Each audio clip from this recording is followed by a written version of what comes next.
Hello students, कैसे हैं आप सभी। मैं पूनम तिवारी आप सभी स्टूडेंट्स का Hindi NCERT by Poonam Tiwari channel पर स्वागत करती हूं।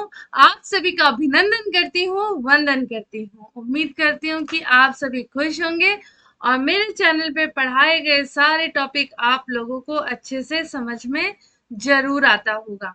और कमेंट सेक्शन में आप लोग कमेंट करके नहीं बताते हैं कि मेरी क्लास कैसी होती है। कुछ कमेंट्स अब आना शुरू हुए हैं, आप सभी का धन्यवाद। लेकिन मैं चाहती हूँ कि जितने स्टूडेंट्स देखते हैं चैनल पर मेरी क्लासेस, जरूर कमेंट करें। आपके कमेंट्स ही मुझे मोटिवेट करते हैं अच्छे अच्छे वीडियोस बनाने के लिए। तो बिना किसी रुकावट के हम हमारी क्लास को आज यहाँ पर स्टार्ट करते हैं। आज जो हम पढ़ने जा रहे हैं हमारा क्लास 7th का लास्ट चैप्टर है। उम्मीद करते हैं जिस तरह से मुझे खुशी हो रही है वैसी आप लोग को भी हो रही होगी कि आज हम ये लास्ट चैप्टर पढ़ेंगे। इसके बाद से हम क्लास 8th का कंटेंट पढ़ना स्टार्ट करेंगे। आप पढ़ना स्टार्ट करेंगे और मैं कंटेंट बनाना स्टार्ट करूंगी। तो बिना किसी रुकावट स्टार्ट करें। तो ये चैप्टर जो है इसका नाम है विप्लव गायन। और बेसिकली ये कविता है। और जैसा कि मैंने आप लोगों को बताया है, हिंदी साहित्य में दो विधाएं हुई हैं हमेशा से। तो उसमें एक है आपका गद्य, एक है आपका पद्य। तो आज जो हम लोग पढ़ने जा रहे हैं हिंदी साहित्य के पद भाग को पढ़ने जा रहे हैं, जिसमें कि ये एक कविता है। अब पद्य भाग में आपके आ जाएंगे रासो आ जाएगा, गीत आ जाएंगे, दोहा आ जाएगा, छंद आ जाएगा। ये सारे चीजें दोहे में आ जाते पद्य में आ जाते हैं। ठीक है, तो उसी पद्य का एक अंश है जिसको हम कविता कहते हैं। और इस कविता विप्लव गायन कविता को लिखने वाले होते हैं हमारे बाल कृष्ण शर्मा, जिन्हें हम प्यार से नवीन भी कहते हैं और वे नवीन के नाम से भी जाने जाते हैं। अब विप्लव विप्लव जो है, विप्लव गायन मतलब क्या होता है। विप्लव का मतलब ही होता है क्रांति लाना। ठीक है, तो क्रांति के जो गीत हैं उसको यहाँ पर बाल कृष्ण जी ने हमारे सामने प्रस्तुत किया है। अभी कौन सी क्रांति है? ये क्रांति वही क्रांति है जो हमारे देश की आजादी के लिए की गई थी। ठीक है, कि हमारे देश को आजाद कराना है, चाहे वो आजादी अंग्रेजों से हो, मुगलों से हो। ठीक है, ये हर एक तरह से हमारे देश को आजाद कराना था। हर समाज को आजाद कराना था, हर बच्चे को आजाद कराना था, हर महिला को, हर पुरुष को आजाद करा के और इस देश को तरक्की की ओर ले जाना था। तो पहले हम लोग इस कविता को पढ़ने से पहले बाल कृष्ण शर्मा जी के बारे में हम कुछ जानकारी हासिल करेंगे।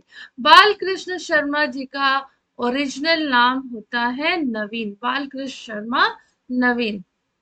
इनका जन्म 8 दिसंबर 1897 को था और जन्म स्थान था ग्वालियर। ग्वालियर किस लिए फेमस है? राजा महाराजाओं की नगरी थी ये, और ये स्थित है मध्य प्रदेश, भारत में। इन्होंने अपना देह त्याग किया 29 अप्रैल 1960 को। इनके माता और पिता का नाम था राधा भाई और जमनादास शर्मा। इनकी उपलब्धि 1960 में साहित्य एवं शिक्षा के क्षेत्र में पद्म भूषण पुरस्कार से ये सम्मानित किए जाते हैं। इनका पेशा या देश जो था वो क्या था? पेशा या फिर वो क्या करते थे? तो वो एक पुरुष थे, साहित्यकार थे और भारत के रहने वाले थे। इनकी जो फेमस पत्रिकाएं रही, प्रभा, प्रताप का संपादन इन्होंने किया, कविता संग्रह कुमकुम, और काव्य इन्होंने जो लिखे उसका नाम है उर्मिला, अपलक, रश्मि रेखा, क्वासी, विनोबा स्तवन तथा हम विश पाई जन्म की।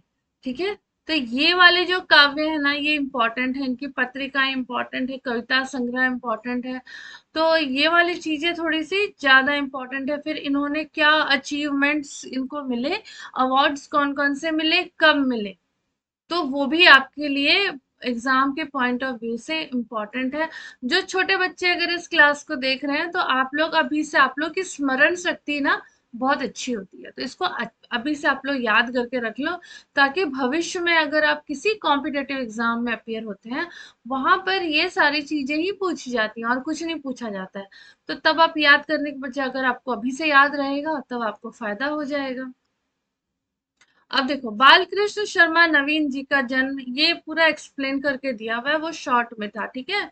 जन्म 8 दिसंबर 1897 को भयाना जिला शाजापुर मध्य प्रदेश में हुआ, और इनके पिता का नाम जमुना दास शर्मा वल्लभ संप्रदाय के अनुयायी थे वो। और इनकी पढ़ाई 11 वर्ष की उम्र में स्टार्ट हुई थी, और इन्होंने मिडिल शिक्षा गृहजन पद में और मैट्रिक शिक्षा इन्होंने उज्जैन के माधव कॉलेज से पूरी की।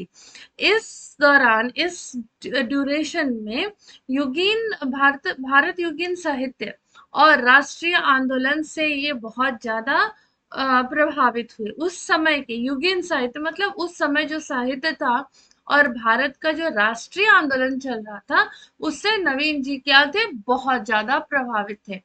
वे प्रताप पत्रिका के संपादक गणेश शंकर विद्यार्थी के नियमित पाठक थे, और इसी समय माखनलाल चतुर्वेदी और मैथिली शरण गुप्त के वो संपर्क में आते हैं। अब शर्मा जी ने कांग्रेस अधिवेशन में भाग लिया, और उनकी साहित्यिक यात्रा संतु कहानी से होती है।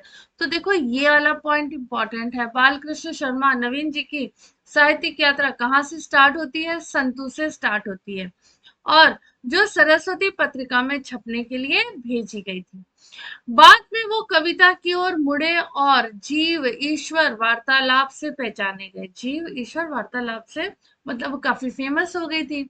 अब ये बालकृष्ण शर्मा जी स्वतंत्रता आंदोलन में एकदम से सक्रिय हो गए, एक्टिव हो गए, और उन्होंने असहयोग आंदोलन में भाग लिया। अब देखो आप लोग, असहयोग आंदोलन में गांधी जी का नाम आता है, लेकिन उनके साथ किस किसने पार्टिसिपेट किया था, देखो आप लोग को यहाँ पता चल रहा है ना।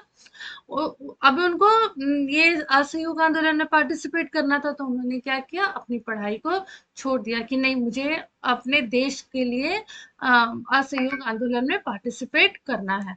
अब उनकी 6 जेल यात्राओं में 9 वर्ष बीते, जिनमें नमक सत्याग्रह, व्यक्तिगत सत्याग्रह और 1942 में भारत छोड़ो आंदोलन शामिल था। ठीक है। अब यहाँ पर महत्वपूर्ण काव्य ग्रंथ देखा जाए, तो कुमकुम, रश्मि रेखा, अपलक, क्वासी, उर्मिला, विनोबा स्तवन, प्राणापर और विश्व पाई जन्म के, ये सारे इन्होंने लिखे हुए हैं। जिसमें से रश्मि रेखा एग्जाम में पूछा जाता है, उर्मिला महाकाव्य में। और ये कौन से एग्जाम में पूछा जाता है? जो कॉम्पिटिटिव एग्जाम टीचिंग की होती है ना, चाहे वो टीजीटी और पीजीटी, पीआरटी में तो नहीं आता है, लेकिन पीजीटी और टीजीटी में पूछा जाता है। यूपी टेट में रहता है, नेट में रहता है। तो ये सारे एग्जाम में ये वाले क्वेश्चन पूछे जाते हैं। उर्मिला महाकाव्य की पहली रचना जेल के दौरान हुई, और जिसमें उर्मिला के विरह वर्णन का विशेष स्थान मिला है। अब उर्मिला जो महाकाव्य लिखा गया, ये कहाँ से लिया गया? रामायण में से लिया गया। जो लक्ष्मण की ये जो धर्म पत्नी थी, ठीक है, जब राम सीता लक्ष्मण जब वन के लिए, वनवास के लिए जा रहे थे राम भगवान, तो उन्होंने उनके साथ लक्ष्मण भी गए कि भैया को किसी चीज की जरूरत होगी तो मैं भी उनके साथ जाऊंगा। और उनकी अर्धांगिनी, राम जी की अर्धांगिनी कौन? सीता माता, वो भी उनके साथ थी। लेकिन लक्ष्मण जी अपनी वाइफ जो रहती है, उनकी धर्म पत्नी, उनकी अर्धांगिनी उर्मिला, जो कि सीता माता की छोटी बहन रहती है, उनको नहीं लेके जाते हैं। उस समय तो फोन था नहीं, मोबाइल तो था नहीं, कुछ नहीं था। तो जब वो 14 वर्ष के लिए वनवास गए थे, तब उनके पास तो कोई बातचीत के लिए था नहीं। तो उस समय जो उर्मिला ने महसूस किया, एक नई नवेली दुल्हन जिसका पति उसे छोड़ के अपने भाई के साथ वनवास पे चला जाता है। देखो यहाँ पे संबंधों को बताया गया है ना।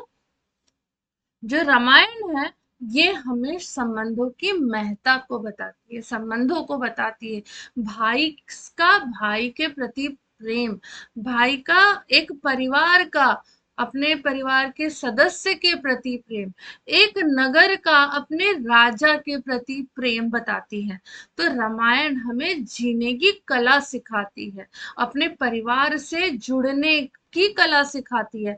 वहीं महाभारत हमें सिखाती है कि हमें क्या नहीं करना चाहिए, ठीक है। और रामायण हमें सिखाती है कि हमें क्या करना चाहिए, हमारे जीवन मूल्य क्या है, ठीक है। और महाभारत ने हमें सिखाया कि हमें अपने जीवन मूल्यों के साथ चलना चाहिए, ठीक है।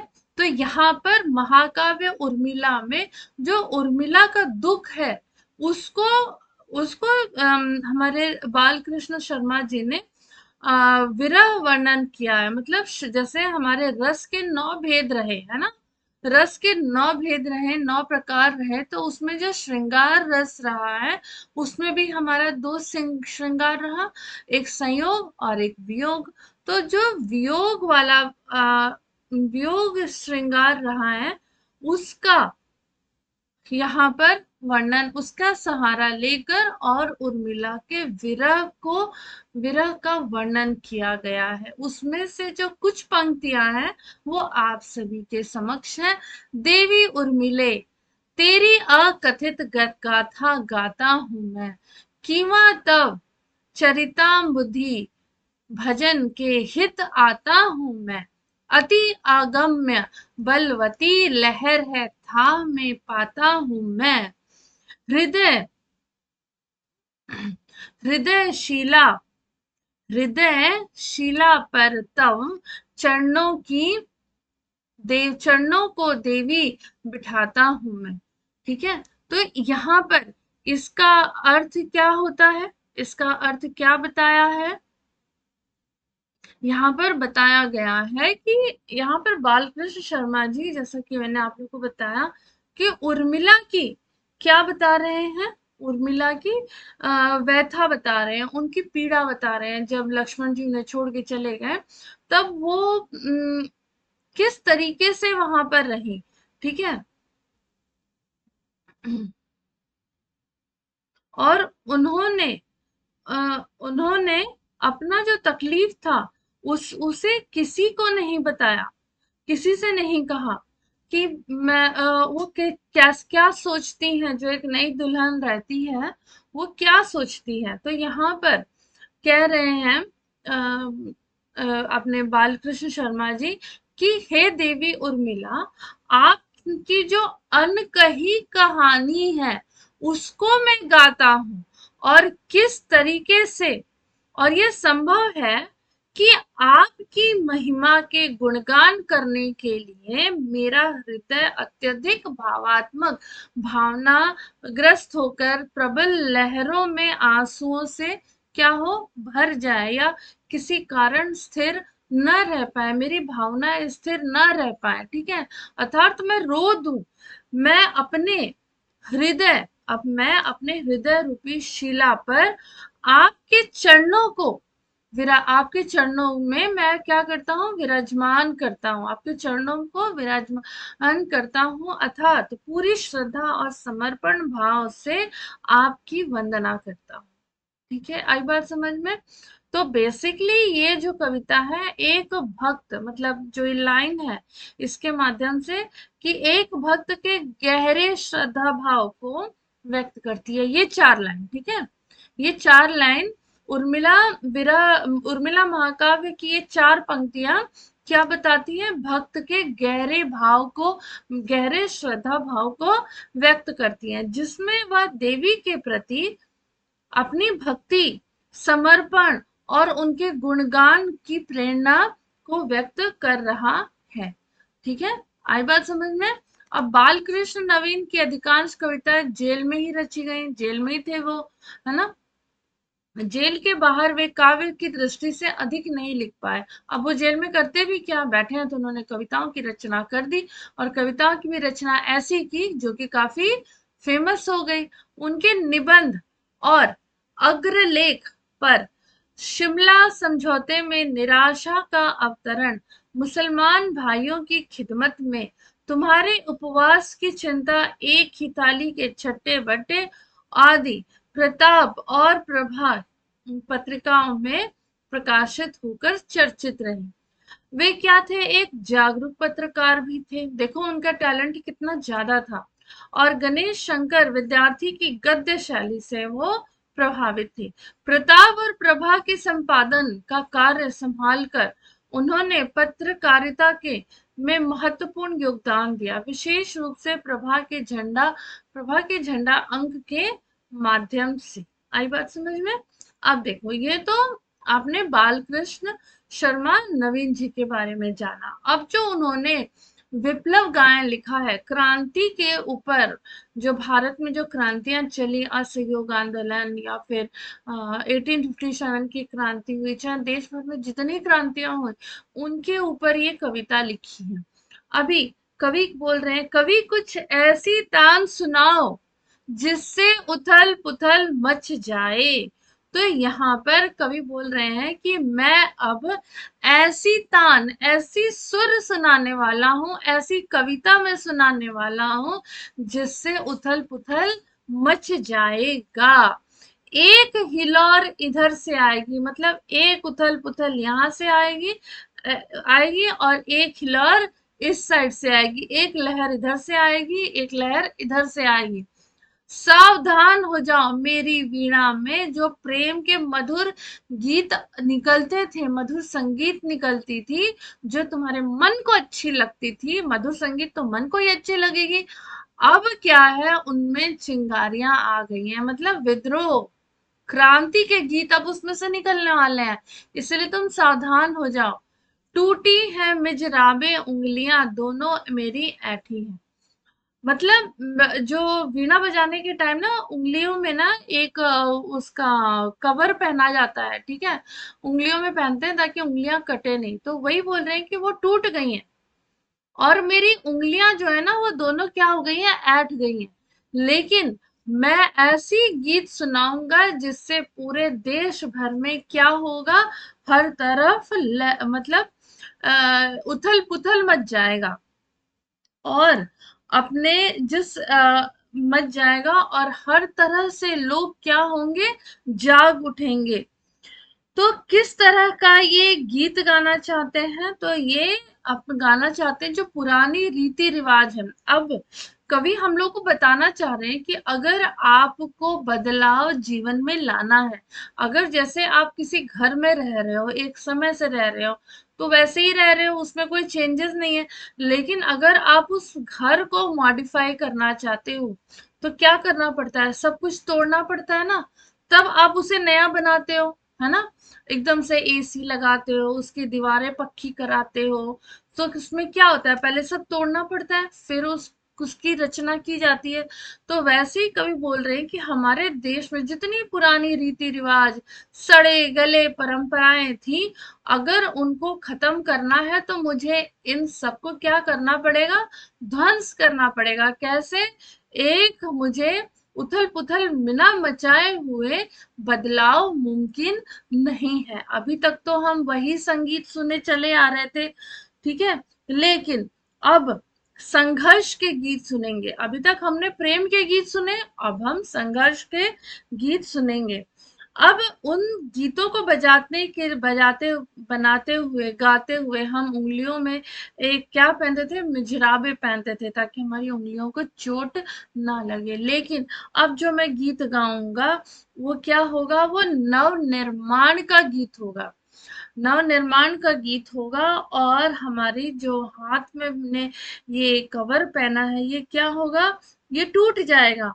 टूट भी जाए, हमारी उंगली जो है वो क्या हो जाए, ऐठा भी जाए, लेकिन फिर भी अब हम जो गीत गाएंगे वो नव निर्माण के होंगे, और वो हमारे देश को बदलने के लिए एक क्रांति का काम करेंगे। अब इसका प्रसंग देखो, यह पंक्तियां बालकृष्ण शर्मा नवीन द्वारा रचित कविता से ली गई है। ये पंक्तियां कक्षा 7 वसंत भाग 2 में संकलित है।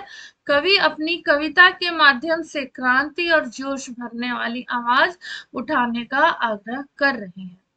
वे समाज में परिवर्तन लाने के लिए साहित्य और काव्य को एक प्रभावशाली माध्यम मानते हैं।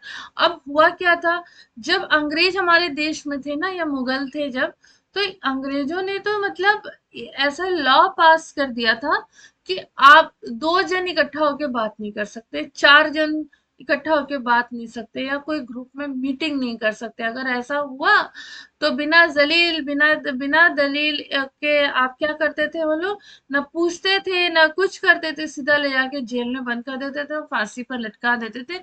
उन्हें अपने लिए लड़ने का भी कोई अधिकार नहीं था। ठीक है, तो इस तरह से अब लोगों तक अपनी बात कैसे पहुंचाई जाए, क्योंकि हमारे देश में उस समय आधी जनता तो क्या थी, पढ़ी लिखी नहीं थी, सब भगवान के भरोसे बैठे हुए थे। तो अपनी बात कैसे पहुंचाई जाए, साहित्य और काव्य को अगर प्रभावशाली बना दिया जाए तो वो लोगों तक पहुंच सकती है। इन पंक्तियों में कवि की भूमिका को महत्वपूर्ण बताते हुए ऐसी तान छेड़ने की बात की गई है कि जो कि समाज में हलचल ला दे, कि अरे तुमको क्या करना है, तुम्हें समझ में आ रहा है, तुम ऐसे बैठे हुए हो, उसका क्या कोई अर्थ है। स्वतंत्रता संग्राम के दौरान भारतीय राष्ट्रीय भावना को जागृत करने के उद्देश्य से कविताएं लिखी गई, और कविताओं की भाषा भी कैसी होती थी, सरल होती थी, कि जिसे जो पढ़ा लिखा भी नहीं है, अगर उसके कान में चला गया, उसके बाद चली गई, तो उसे समझ में आ जाएगा कि हम इस तरह से भगवान के भरोसे बैठने से चीजें नहीं पॉसिबल है, हमें उनके लिए खड़े होना पड़ेगा, लड़ना पड़ेगा। अब इसकी व्याख्या देखो। कवि कहते हैं कि कवि का कर्तव्य केवल सौंदर्य और शांति के गुणगान गाना नहीं है, बल्कि समाज को जागरूक करना भी है। अब आजादी के पहले तक की जो कविताएं लिखी जाती थी ना, वो सुंदर नारी, उसके हाव भाव, कल्पना कल्पना के ऊपर, मतलब आप इमेजिनेशंस के ऊपर लिखी जाती थी, कि ऐसी सुंदरी है वो, अप्सरा आसमान से उतर रही है, इस तरीके से उसके बाल ऐसे, उसकी चाल ऐसी, इस तरीके की कविता लिखी जाती थी। लेकिन फिर कवियों ने रियलाइज किया कि ये कविताएं इसके माध्यम से ही हम लोगों तक पहुंच रहे हैं, है ना, उन्हें क्या दे रहे हैं, शांति दे रहे हैं और सौंदर्य की बातें पहुंचा रहे हैं। लेकिन क्या उन कविताओं का जो अभी समाज में चल रहा है प्रॉब्लम, जो तकलीफें चल रही हैं, अंग्रेज हमारे देश पर अटैक करके बैठे हुए हैं, हमको उनसे बाहर निकलना है, तो क्या ये सौंदर्य और शांति का गीत क्या उनके किसी काम आ रहा है। तो क्यों ना हम अपनी जो कविताओं का जो बेस है उसी को बदल दें, क्यों ना हम समाज को जागरूक बनाने के लिए कविताएं लिखें। इस भावना से कवियों ने अपनी कविताओं का सब्जेक्ट या विषय को क्या किया, बदल दिया। और वे कवि से ऐसी रचना करने का आग्रह कर रहे हैं कि हर दिशा में कविता की क्रांति की लहर उठे। एक हिलोर इधर से, एक हिलोर उधर से आए, इसका मतलब है समाज में हर ओर चेतना और परिवर्तन की लहर उठना जरूरी है। सभी के मन में, चाहे बच्चा हो, चाहे जवान हो, चाहे बूढ़ा हो, सबके मन में ये बात आना जरूरी है कि हमें क्या करना है, समाज को बदलना है, समाज में क्रांति लानी है, जो पुराने रीति रिवाज हैं उनको बदलना है, उनको खत्म करना है, उनका ध्वंस करना है। सावधान मेरी वीणा में चिंगारियां आन बैठी हैं। कवि अपने हृदय में उमड़ रही क्रांति की भावना को व्यक्त कर रहे हैं। उनका काव्य अब केवल मनोरंजन नहीं, बल्कि क्रांति की ज्वाला को भड़काना का माध्यम बन चुका है। टूटी है मिजराबे उंगलियां दोनों मेरी ऐंठी हैं। तो कवि संघर्ष में इतने डूब चुके हैं कि उनके लेखन का औजार जो है ना, वो भी क्या है, वो भी टूट गया है, और उंगलियां भी थक चुकी हैं। लेकिन चीज सामान भले ही टूट जाए, लेकिन वो संकल्प जो है वो क्या है, वो अटूट है, वो टूट नहीं सकता है। निष्कर्ष इन पंक्तियों का निकलता है कि कवि काव्य को क्रांति का माध्यम मानते हैं और समाज को जागरूक करने की अपील करते हैं। उनकी कविता केवल मनोरंजक नहीं, विद्रोह, संघर्ष, स्वतंत्रता, संग्राम की पुकार है, जोश की पुकार है, जो नवयुवकों में जोश भर भर के भरा हुआ है, कुछ भी कर सकते हैं वो, उसको पुकार रहे हैं कि भाई तुम आओ और इस देश का नव निर्माण करो। और इस देश का नव निर्माण करने के लिए जो पुरानी रीति रिवाज है उनका ध्वंस जरूरी है। तो को उस उथल पुथल जब तक वो नहीं होगा तब तक हमारा क्या होगा, एक नवनिर्माण करना नामुमकिन सा है। देशभक्ति और सामाजिक जागरूकता का संदेश है जो कि आज भी क्या है, प्रेरणादायक है। कवि अपनी कविता के माध्यम से किसको आह्वान कर रहे हैं, नव युवकों को, देशवासियों को, स्त्रियों से या सभी लोगों से, तो नव युवकों को।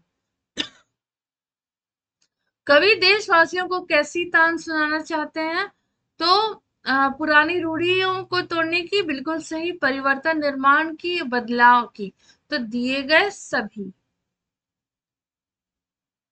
वीणा बजाते समय उंगलियों में क्या पहना जाता है, मिजराबे। क्यों पहनी जाती है, ताकि उंगलियां ना कट जाए।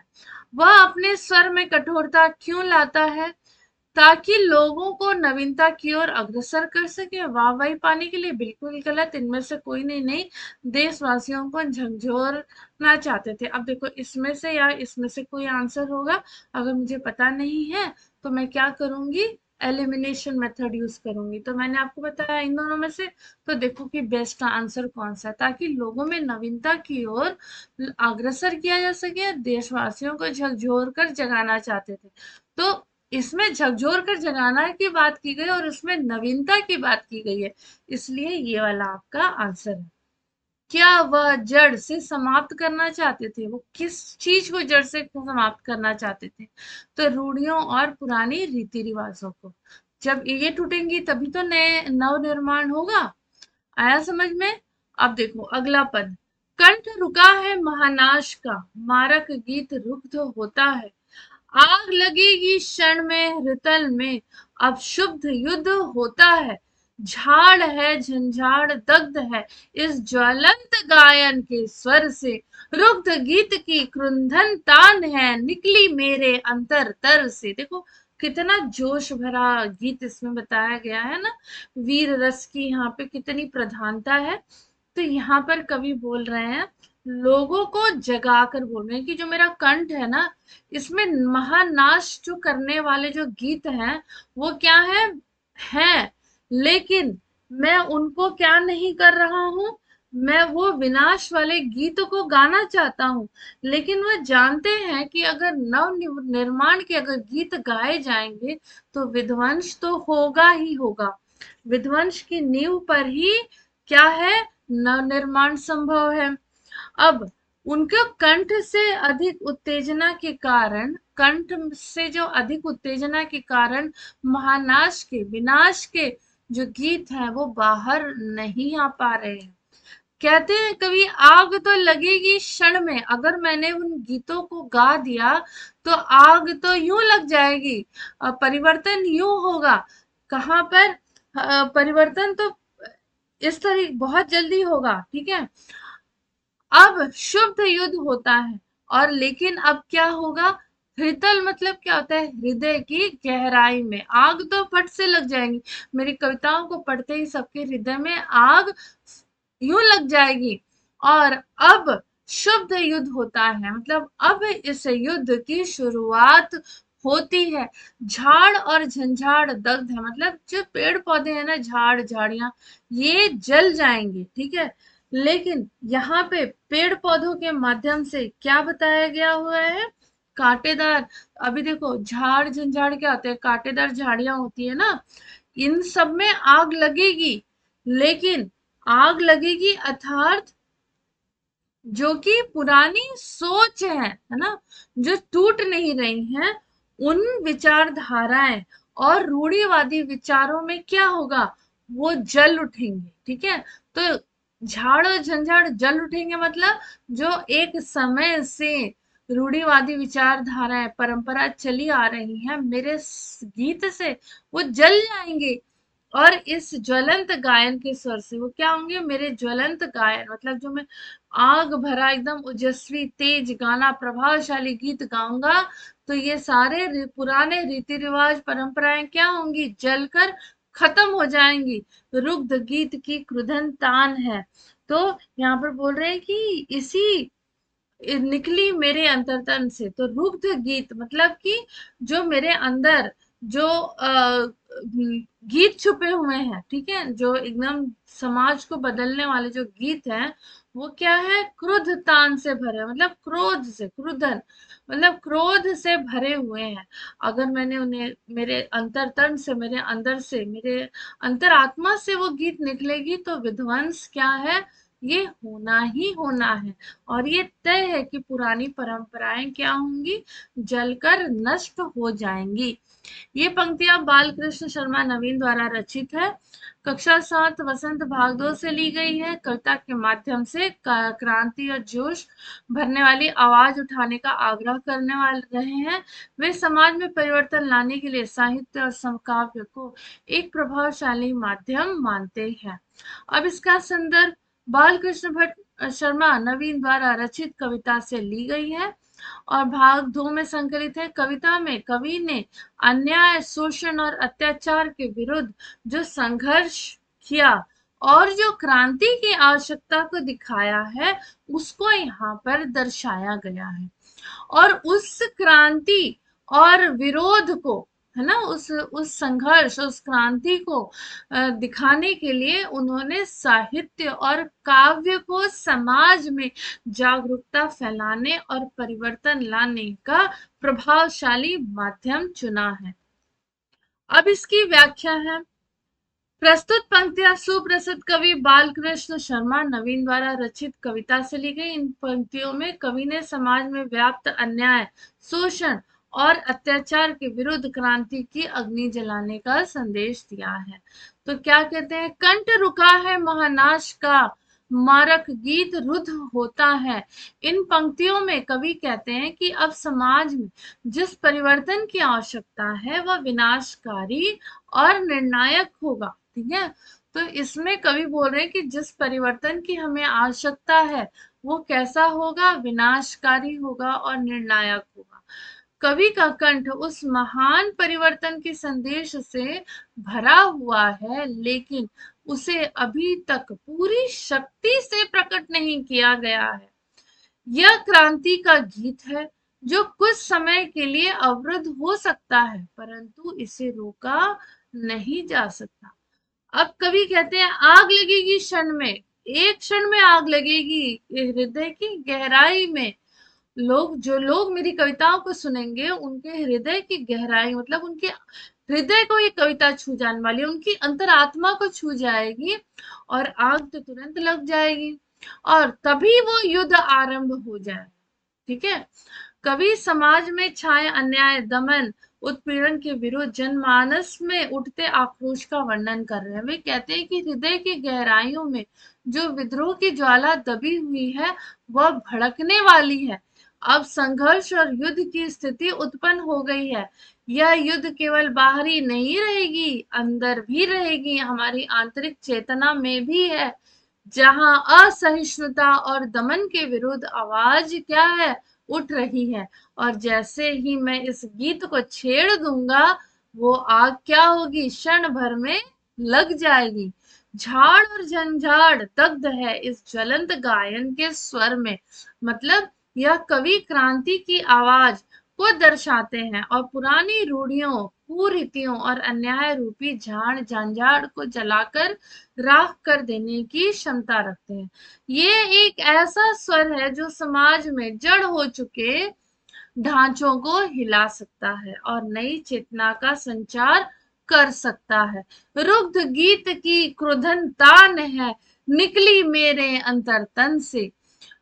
तो कवि यहाँ पर स्पष्ट रूप से कहते हैं कि गीत मात्र, ये जो गीत है ये सिर्फ गीत नहीं है, ये एक कोई कविता नहीं है, लेकिन वो हृदय की गहराइयों से निकली हुई आक्रोशपूर्ण क्या है, आवाज है। ये क्रांति का उद्घोष है जिसे रोका नहीं जा सकता।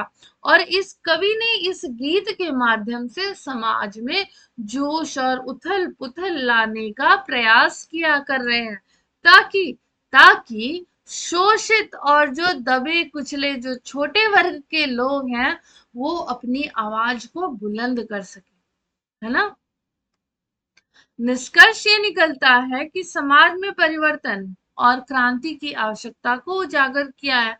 वे अपने ओजस्वी स्वर में अन्याय और अत्याचार के विरुद्ध आवाज उठाने की प्रेरणा देते हैं।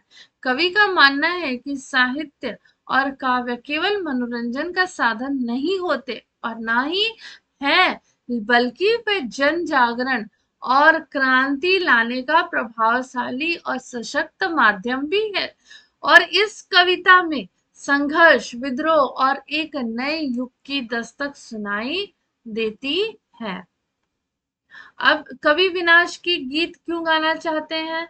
क्योंकि प्राचीनता से तंग आ गए, विध्वंस पर निर्माण हो सकता है, राग कोमल राग अच्छे नहीं, तो यहाँ पर ये है प्रभु अपना प्रभुत्व नहीं जगाना चाहती, विध्वंस निर्माण करना चाहते हैं, नव निर्माण। नव निर्माण के लिए क्या करना पड़ेगा? विध्वंस तो करना पड़ेगा ना। कोई बिल्डिंग पुरानी हो गई है, 30-35 साल पुरानी हो गई है, अगर हमें उसे नया बनाना है, उसी पे वैसी ही बिल्डिंग नहीं बनानी है, तो क्या करना पड़ेगा? उसको तो खत्म करना पड़ेगा ना, उसको तो विध्वंस करना पड़ेगा। उसका गला क्यों अवरुद्ध है? क्योंकि कवि आवेश में भरकर गीत गाता है। कवि के कंठ से निकले गीत का क्या प्रभाव पड़ेगा? तो जीर्ण शीर्ण विचारधाराओं और रूढ़िवादी विचारों का क्या हो जाएगा? नाश हो जाएगा। कांटेदार झाड़ियां किसका प्रतीक है? तो पुरानी और जीर्ण शीर्ण विचारधाराओं का प्रतीक है।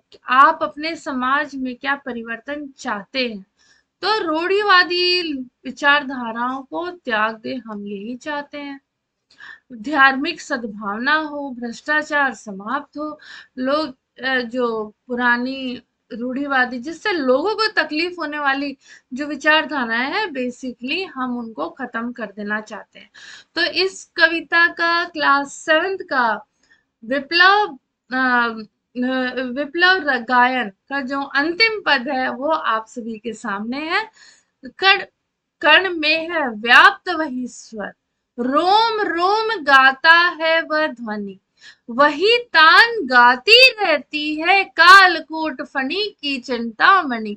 देखो यहाँ कितनी अच्छी बात की गई है कि कण कण में आजादी का, क्रांति का क्या है? स्वर गूंज रहा है। रोम रोम गाता है वही ध्वनि, मतलब हर एक इंसान का जो रोम रोम है वो क्या है?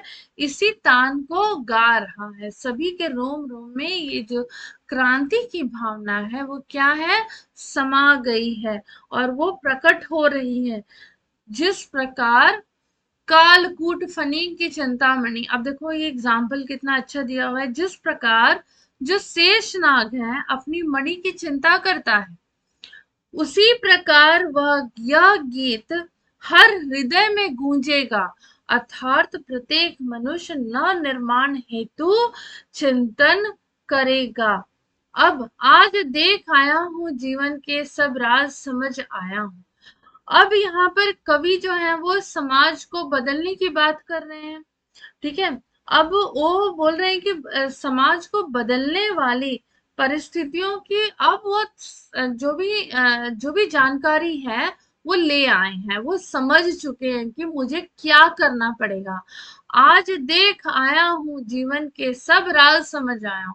तो बोल रहे हैं कि अगर नव निर्माण करना है तो मैं सब चीजों को देख आया हूँ कि मुझे क्या करना है और सबको क्या करना है।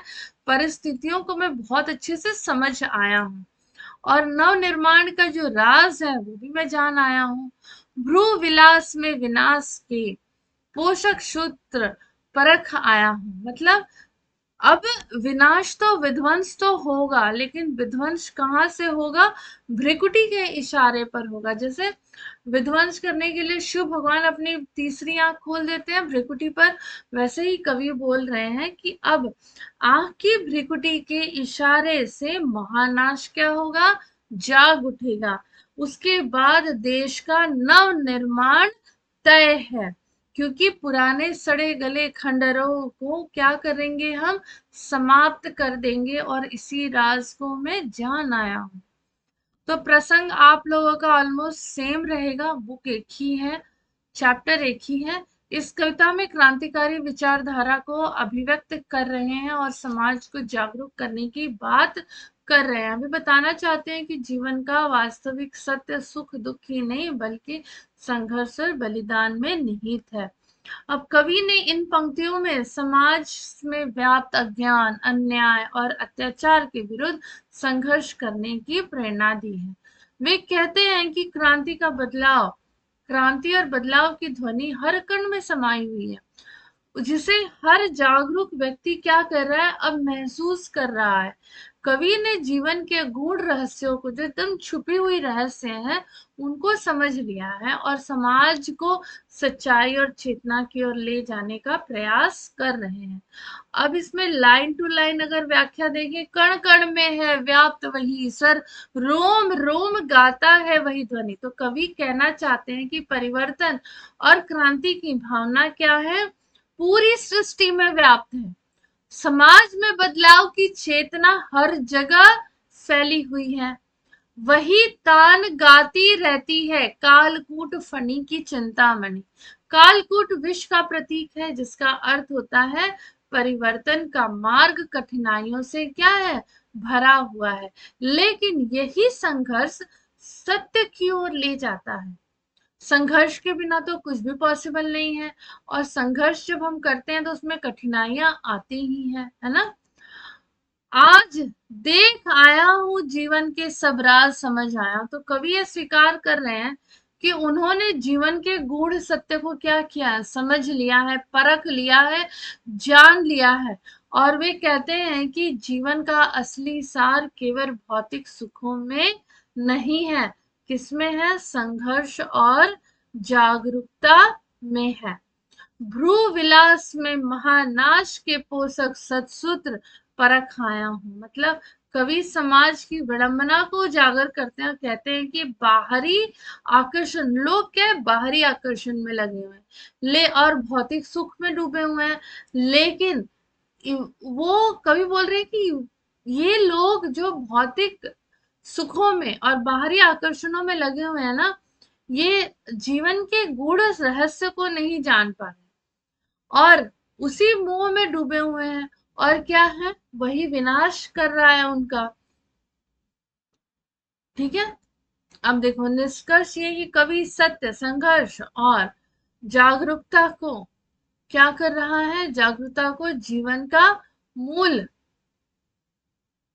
तत्व मानते हैं। वे वे यह संदेश देते हैं कि जीवन केवल भोग विलास के लिए नहीं है, बल्कि समाज में परिवर्तन लाने के लिए है। यह कविता स्वतंत्रता संग्राम और सामाजिक चेतना का प्रतीक है, जो आज भी हमें सत्य और न्याय के लिए संघर्ष करने की प्रेरणा देता है। कवि के गीत का क्या प्रभाव पड़ा, तो इसका प्रभाव दूर दूर तक होगा, ताकि लोग, जिससे लोगों की सोच बदलेगी।